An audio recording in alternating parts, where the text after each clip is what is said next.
All right, everybody, welcome back. Thursday, Ezra chapter 6. Let's get right into it. Just to kick back to where we were in Ezra chapter 5. They had said, we're going to obey God rather than you, Tetnai, and the other governor of Persia that was in Jerusalem, trying to get him to stop building. And we're going to see today that the letter that Tetnai sends to King Darius, saying they're not listening to us. Will you help us? It actually works in favor of the Jews because God is going to bless their faithfulness through it. So let's take a look in chapter 6 today. Ezra chapter 6. The decree of Darius. So this King Darius then issued an order. So this is a direct connection right back to this is his response to them. In order, and they searched in the archives stored in the treasury of Babylon. A scroll was found in the citadel of Ecbatana in the province of Media, and this was what was written on it. So they find a scroll. They do the search because that's what Tetnai had said they should do. Go and search and see if there's something that was written because they're saying there was something that was written. So this is what they found on the scroll. In the first year of King Cyrus, the king issued a decree concerning the temple of God in Jerusalem. Let the temple be rebuilt as a place to present sacrifices, and let its foundations be laid. It is to be 60 cubits high and 60 cubits wide, 3 courses of large stone, 1 of timbers.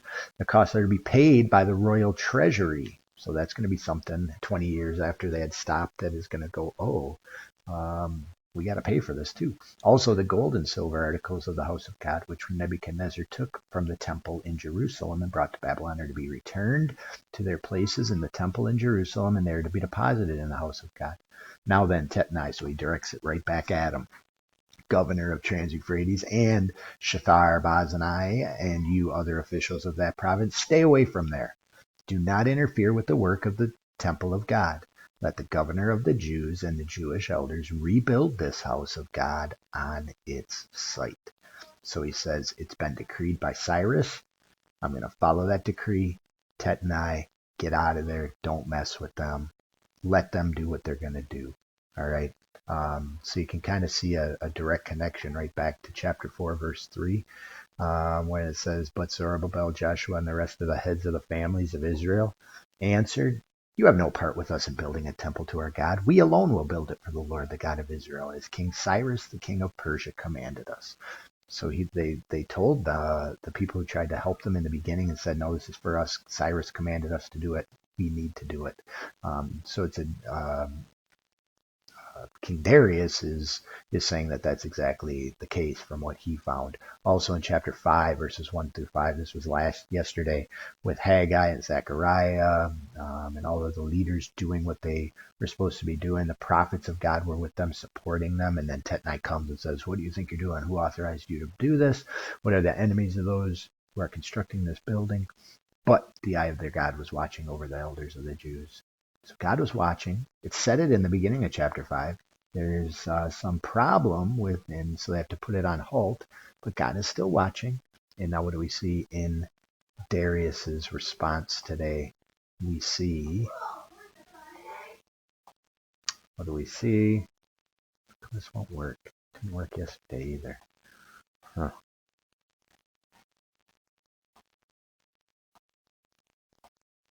Hmm. Oh well. Oh, there it is. Just came up, didn't it?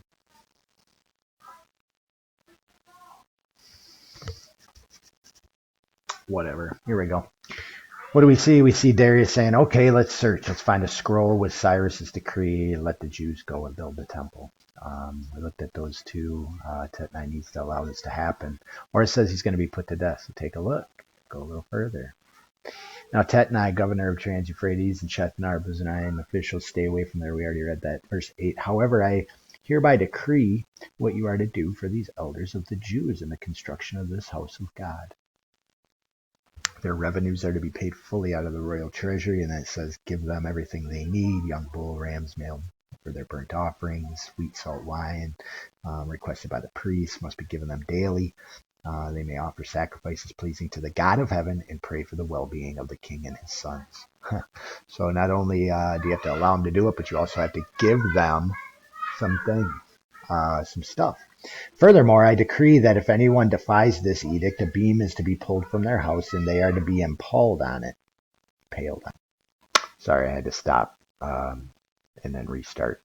I had a little nonsense going on in my house with my kids. All right, but they're going to be impaled on it. So let's read that one again. Furthermore, I decree that if anyone defies this edict, the beam is to be pulled from their house and they are to be impaled on it. And for this crime, their house is to be made a pile of rubble. May God, who has caused his name to dwell there, overthrow any king or people who lifts a hand to change this decree or to destroy this temple in Jerusalem. I, Darius, have decreed it. Let it be carried out with diligence. You see the king saying, we're doing it. We're going to allow him to do it. And anybody who does anything to try to stop it, you've got a problem. You got a problem with me, and you're going to be put to death. Completion and dedication of the temple. So they go in this section. You can read through this part on your own. They go and they dedicate it. The elders, Haggai is there, Zechariah is there. The temple was completed on the third day in Darius's reign, third day of the month of Adar, in the 6th year of the reign of King Darius. They go and they dedicate the temple, and then they also install the priests into their proper role now that they have the temple, according to what is written in the book of the law of Moses, book of Moses. Then they go and they celebrate the Passover. On the 14th day of the first month, the exiles celebrated the Passover. The priests and Levites had purified themselves and were all ceremonially clean. The Levites slaughtered the Passover lamb for all the exiles, for their relatives, the priests, and for themselves. So the Israelites who had returned from exile ate it, together with all who had separated themselves from the unclean practices of their Gentile neighbors in order to seek the Lord, the God of Israel. For 7 days they celebrated with joy the festival of unleavened bread, because the Lord had filled them with joy by changing the attitude of the king of Assyria, so that he assisted them in the work on the house of God, the God of Israel. So once again, we see here there's a dedication service, there's installation, there's the Passover meal. They're celebrating all of this.